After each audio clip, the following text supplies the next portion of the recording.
didn't get to know him until Lucha Underground, but I knew he had been in AAA. I was a fan of the trios with them. It was him, Son of Havoc, and Ivelisse. I thought they were a great trio. Yes.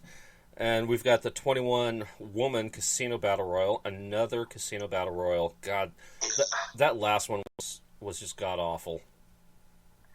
Now, here's the thing with that one, with the Casino Battle Royale. Yeah, I mean, with this one with the ladies, I have to say, I'm going to ask you, just for one of them, I know we'll go through the participants, what do you think about Roddy Piper's daughter, the one and only Teal Piper, being in it? I think that she might turn some heads. I really do. All right. What about the veteran? Jazz is going to be in it. Yeah, and so speaking of Ivelisse. Yep, she's in it.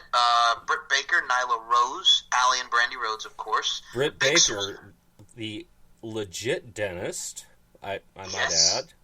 And yes. And working retail pharmacy, I did find this out, and she is a legitimate dentist. I'm like, wow. Now, I got to ask you, Big Swole, I believe, isn't that Ariel Monroe, who was in the Mae Young Classic? Isn't that Cedric Alexander's wife? I think so. I'm thinking so, too. And, we also get to see the debuting Sadie Gibbs, because I know they've been promoting her. Awesome Kong's in it. Shaza McKenzie, who we've seen on NXT and all over, she's going to be in it. And then 10 other opponents to be announced, and I'm thinking Aja Kong may be one of them. Well, I would think so, too. I think once we get to TNT, we got to get that match between Awesome Kong and Aja Kong. Oh, definitely. I mean, former tag team partners in Hustle. Yes. They were the Hustle army of Erica and Margaret. Mm-hmm. And then, of course, we've got what's going to be the main event, Paige versus Jericho for the AEW Championship. I'm going to say it right now. I think we have to put it on the hill. We have to have Chris Jericho be the first AEW World Heavyweight Champion. I'm leaning towards Jericho, but Paige, he's still young. I mean, God, he's still got his whole. He's still got his whole career ahead of him. Yeah, I think he's on my age, Mike. I think he's 27. Yeah, I think he is. Now that I think about it, and now we come up to the big, the UK again. Now, if anything is like the first one, I cannot wait for tomorrow afternoon with NXT UK Takeover. Go ahead, Mike. And I think I told you I have to wait until I get out of my dentist appointment tomorrow to watch this. You were telling me about that. And now, is it everything okay with the dentist? Is it a checkup, or what's going down at the dentist tomorrow, Mike? I'm getting 4 fillings. Oh, okay. Gotcha. So, right. Travis Banks versus Noam Dar. That'll be a good, opener. Well, here's what they did with that, and I like the build, because Noam Dar wanted to be on the card, and Travis Banks got attacked at the last one by Jordan Devlin, so Travis Banks is getting his first UK TakeOver spot. I think him and Noam Dar are going to tear it down.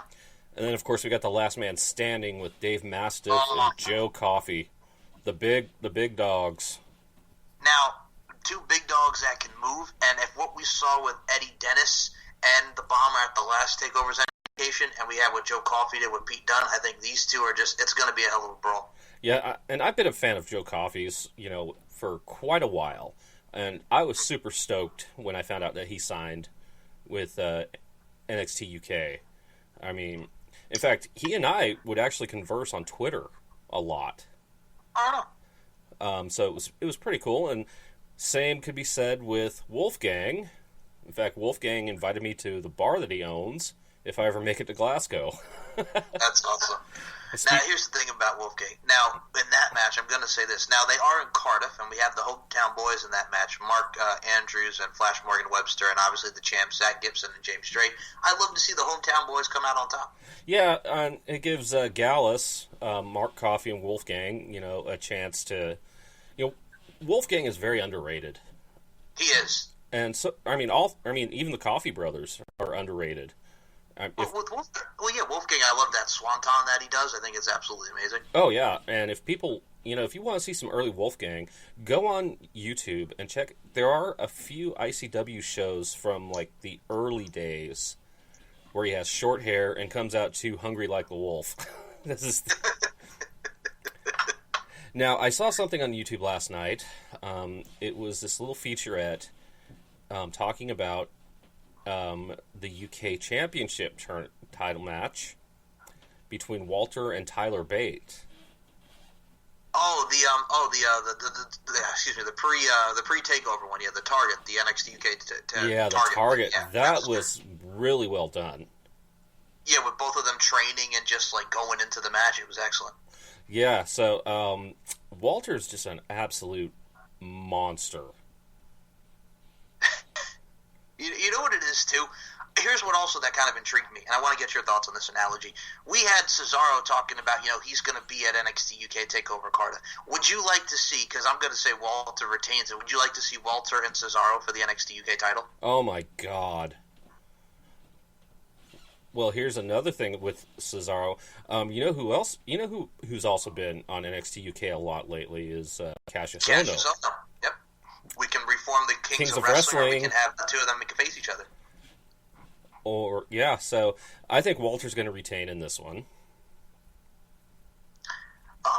Yeah, man, and I mean, here's what I'm going to say right now with the women: Toni Storm and Kaylee Ray. And I know Toni Storm's been the champ since January. I kind of want to see Kaylee Ray take the belt. Yeah, and again with the ICW, I've seen Kaylee Ray go through some hellacious matches before. I mean, the one that she had with Viper, man, at Fear and Loathing. At Fear and Loathing, yeah. Jesus. I mean, but Toni Storm, I mean, she's still young, too. I mean, she's only 23, I believe. Yeah, she's 23, and here's the thing with her, man. Like, they've alluded to their history with the build, and, they used to be friends, and they showed stuff from ICW and Progress. So, I mean, this could go either way, and I just think I'm going to go with Kaylee Ray because Tony's held it since January, and that's why I also picked with the tag titles because Gibson and Drake have held it since January. I think it's time for something new. And speaking of something new, I just have to ask you on a sidebar with the women, what do you think about Rhea Ripley going at Shayna Baszler on NXT? Possibly we're going to see now Shayna Baszler versus Rhea Ripley for the NXT Women's title. I like it. Me too. And I like what she said. You haven't beaten me, bitch. I loved it. Here's the thing. She's great. Like, obviously, she's going to be fighting Piper Niven again next week on NXT UK. But her as the badass babyface against the badass heel that is Shayna Baszler, I think they're going to mesh very well. Yeah, and,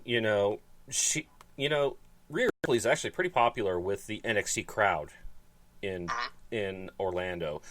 So I wouldn't be surprised, especially come, in 2 weeks. I think it's 2 weeks, right? When they move to the USA Network. Yeah, about 2-3 weeks, yes. Yeah, it's about 2 weeks. I think fans will be in for a treat when they see... I mean, because the only exposure she really had in, the United States for NXT was the Mae Young Classic. Both times. Now, here's the thing. Like, I think you could say the same thing. I was so happy when I saw her in the second one because I'm like, this girl changed her look. She's not like this cookie cutter like baby face like we saw in the first one. She changed her look and she had a more edge to her, and I dig that she changed her look and altered herself and evolved her character. Yeah, and she's got her whole career ahead of her. She's only 22 years old. So I got my hands on a copy of the 29th annual Pro Wrestling Illustrated PWI 500. Okay. Now, have you ever seen the 500 before? Have you ever read that issue? I'll be honest, I've seen it, really haven't read it. I was aware that Seth Rollins, I believe, is at the top of the list in this one, right? Yes, he is, for the second time. Nice. Okay. Tell me about it, Mike, and I'll give you my thoughts. So what it is it's a ranking of the top 500 wrestlers. It started back in 1991 with Hulk Hogan as the number one wrestler, and it has gone every year since. Now, there's been one constant in the PWI 500 since the inception. Only one man has been in every single ranking, and this will be the last year. Wow. I'm talking about the greatest junior heavyweight of all time, Jushin Thunder Liger. Yes. Okay. But he has been in every single PWI 500 since 1991. And you thought Undertaker's WrestleMania streak was badass. Well, I think it's only right because Jushin Liger, each and every year, no matter how old he is, no matter where he is just going to absolutely kill it. And I think personally, I'm going to tell you, I've been a fan of his since, like, I've seen a lot of his WCW matches. I've seen his New Japan work. I thought him and Tyler Breeze at that NXT TakeOver was great. I think he deserves it. I think the man's a legend and definitely deserves a rightful spot in the Hall of Fame. Oh, he does. So we'll just go through the top 10, because if I went through the entire 500, I'd probably go about 3 hours. Oh, the only other thing I did see, because I saw Matt Riddle Twitter, he was like 69 on that? Let me see. It kind of sucks that I have it for Kindle on my phone, and it makes it kind of hard to see the names. Yeah. Number 69. Nice. See, I can take that. I think that's a good number for him. Well, he dropped 20. Oh, he dropped he dropped 23 spots from last year. All right. Okay, so hit me with this top 10. Okay, number 1, of course, is Seth Rollins. All right. He was ranked number 5 last year. Number 2, Daniel Bryan. I like that, because Daniel Bryan, whether he was as the heel WWE champion, he's been putting on great matches. Him and Rowan as a tag, I agree with that. I think he's had a hell of a year. And he rose from his 2018 rank of 91. Number 3, AJ Styles. Duh. Yeah, duh. I can agree with that too. The matches he's had with Seth, the matches that he's just been having, period. I mean, he's been having a great year. Now we have the reformation with the OC, the club, as his heel thing now. So, I mean, I dig it. I like it. Number 4, Kofi Kingston. Of course. I mean, like the story of him beating Daniel Bryan and just how he started with the year, taking Ali's chamber and Kofi Mania with the title, and, he's been doing his thing. So, yeah, I agree with that. Would it be safe to say that this was kind of a rehash of Yes movement from 3 or 4 years ago? Yeah, because in 2014, the Yes movement, I would have to say it, man, because 5 years people ago wanted Kofi. They saw his performances in the Gauntlets, and they saw his performance in the Chamber. It's like, that's our guy. And, Yep. I mean, 11 years, he had one single WWE title one-on-one matchup, and he got it. It's still going. I mean, I got to ask you on a sidebar, what do you think about what they're doing now with Randy Orton, hashing over what we've had from 10 years and, the stupid, and the whole nine there? Oh, I think it is good, because I remember watching that Madison Square Garden Monday Night Raw, and it happened on a Piper's Pit, I believe. Yes. Mm-hmm. It was Piper's Pit, and Kofi came out. They had that big brawl, and then Kofi got on top of the railing and did the boom drop through the table. And I'm like, yeah, Kofi's arrived. And then the Survivor Series happened. He pinned Randy Orton to win the match. And then the next pay-per-view he loses. Yeah, and then he just falters. And then, of course, he went on to form the New Day. Well, before that, he had that... he was a multi-time tag team champion with, Evan Bourne as Air Boom. And then he was with R-Truth. R-Truth. And then came the New Day, which speaks for itself. Yes, I think when it first started and they were baby faces and then they got booed and then they turned him heel and then they just, friggin' skyrocketed after that. I mean, yeah, you know what it is with him? He just wanted to be out there and he's doing it. He's gone through, did you watch the documentary with him that they did, the WWE 24 documentary? Yes, I did. Oh my God, wasn't that good just to see early Kofi and, the Deep South days and the whole nine? Oh, yeah. So back to the list here. Number 5, Okada.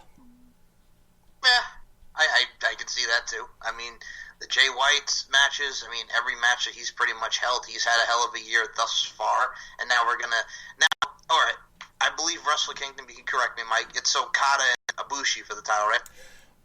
Ibushi has to defend the contract from now until January 4th. So, and plus, you never know, Okada might drop the title between now and then. So that's true, yeah. A lot's in the air, but tentatively right now it's going to be Okada versus Ibushi. at the Tokyo Dome on January 4th. And I think it should be like that, just because, I'll be honest with you, last year, I kind of did. Last year, did you want Ibushi to win the G1